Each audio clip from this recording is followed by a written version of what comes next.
bienvenue aujourd'hui pour un nouvel épisode qui va parler de la malédiction Gucci. L'empire Gucci a été fondé par Guccio Gucci en 1921. À la base, c'était une petite affaire familiale. Il a d'abord créé sa première boutique spécialisée en maroquinerie, fourrure, cuir à Florence, puis une seconde à Rome en 1938.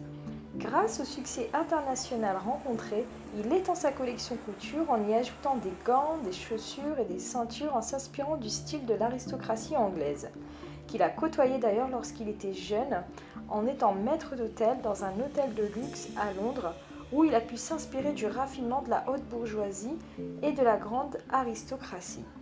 À cause des restrictions mises en place dues au régime de l'époque, il s'est très vite retrouvé en pénurie de matières premières et a donc décidé de se diversifier en optant pour de nouvelles matières comme le lin et le bambou.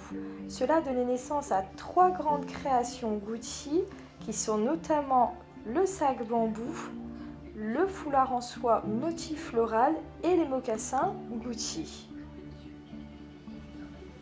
Pour revenir à sa vie privée, Guccio Gucci a 4 fils. Mais on va plus s'attarder sur Aldo qui est né en 1905 et Rodolfo né en 1912, qui vont par la suite racheter les parts de leurs frères respectifs et finir chacun avec 50% de la société. Ce qui va engendrer une frustration de la part d'Aldo qui pense être l'élément fort de la marque. Guccio, de son vivant, il va mettre en place une compétition qui avait à la base pour but de stimuler la créativité de ses fils en vue de développer la marque. Mais cette compétition fraternelle va en parallèle déclencher une guerre qui va se transmettre de génération en génération. Ils vont clairement se tirer dessus, au sens figuré comme au sens propre.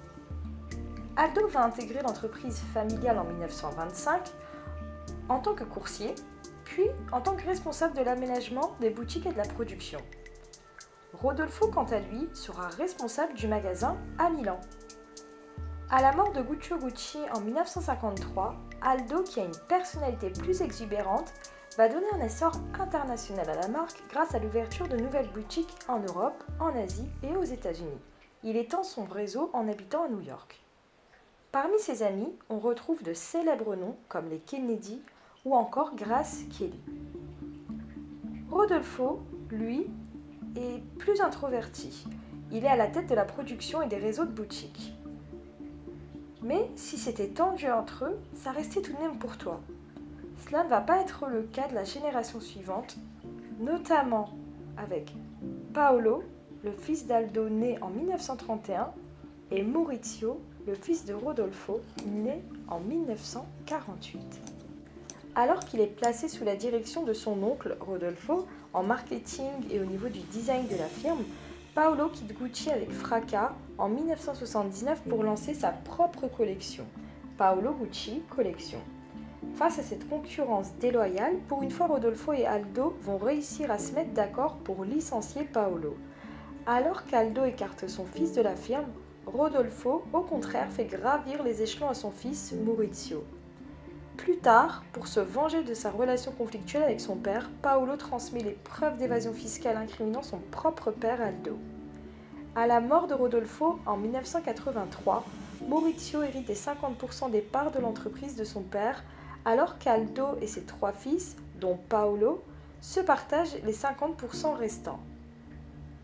En 1986, Maurizio réalise un coup de maître en s'alliant à Paolo et finit par racheter ses parts pour 20 millions de dollars. Aldo, qui est alors toujours le PDG du groupe Gucci, perd son poste suite à sa condamnation à 1 an et demi de prison pour fraude et détournement de fonds aux États-Unis. Après avoir dénoncé son père Aldo, alors PDG du groupe Gucci, au fisc américain, 2 ans plus tard, Paolo réitère en dénonçant cette fois-ci son propre cousin Maurizio au fisc italien. Maurizio finira alors par être condamné à une très forte amende et à une peine de prison avec sursis. Maurizio n'est pas un bon gestionnaire, cela va d'ailleurs se ressentir sur les chiffres du groupe. Après avoir racheté les parts d'Aldo, il revend toutes ses parts du groupe Gucci à Investcorp, un fonds d'investissement basé à Bahreïn pour 170 millions de dollars. L'année 1991 marquera l'année des drames chez Gucci. En effet, la dernière génération à la tête de l'empire Gucci a connu une fin dramatique Aldo meurt en 1995 déshérité et sans un sou. La même année, Maurizio, 1 an et demi après la vente de Gucci, a été abattu à son arrivée au travail par un tueur en gage commandité par son ex-femme Patrizia Reggiani, dont il a divorcé en 1991 après 12 ans de mariage pour une femme plus jeune. Elle a d'ailleurs par la suite été reconnue coupable d'avoir organisé le meurtre de son ex-mari Maurizio Gucci, puis condamnée à 29 ans de prison. D'ailleurs, il y a un film qui est sorti et je ne vous cache pas, c'est ce qui m'a inspiré également cette vidéo. C'est House of Gucci qui a été réalisé par Ridley Scott, qui relate vraiment le mariage de Reggiani et le meurtre de son ex-mari, où il y a notamment Lady Gaga, etc. Donc franchement, si vous souhaitez connaître vraiment la vie de Maurizio, etc., et ce qui a conduit à sa chute, parce que c'est réellement concentré sur sa vie, n'hésitez pas à le regarder, c'est plutôt pas mal. Voilà, c'est tout pour moi. J'espère que cette vidéo vous aura plu. N'hésitez surtout pas à liker et à vous abonner. Et on se retrouve très vite pour de nouvelles aventures.